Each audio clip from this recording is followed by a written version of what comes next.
So Brandon, let's talk about one of the other ways that an athlete is processing visual information. You're not always looking at a point of focus as a quarterback. You get flushed from the pocket, you get turned around, you have to scramble, you do a little play action, you get up and you have to scan, you have to search and find your targets. Search efficiency.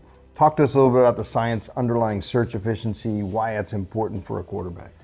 Yeah, so when we're thinking about search efficiency, really it's our ability to visually search through chaos to locate a target. Oftentimes on the football field, there's a lot of things that look similar, and we have to find a specific element. You can think of it as where's Waldo, right? Where you're searching through elements that look just like Waldo, but it's not exactly Waldo.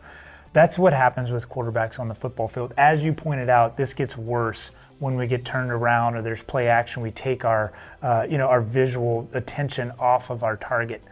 A lot of times that target is a receiver, but a lot of times it's not a receiver. You've got to search for a particular defender. You may have to search for space.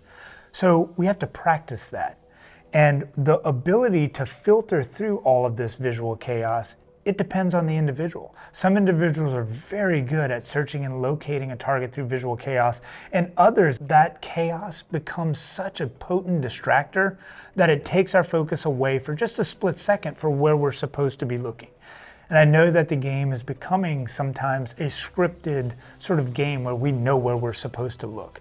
But as you pointed out, that's not reality. So even though that game is scripted, we may have to scramble, or oftentimes you don't want to look down your receiver. So you've got to look off a safety and look them in this direction before turning and locating.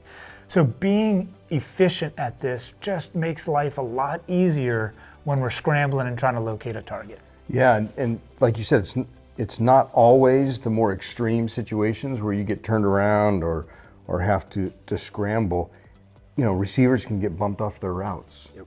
And the defense can shift in ways that force an alternative route. And so you're having to do a quick search, and as you move across the middle, things get a lot more chaotic. And so these momentary hesitations for a quarterback can add up in terms of their search efficiency. Oh yeah, you have to be able to read quickly, and to make those reads, you have to locate your target. And obviously you're going to have athletes that score well on this, and they're very proficient at scanning and locating. And then you've got athletes that are going to score lower on this.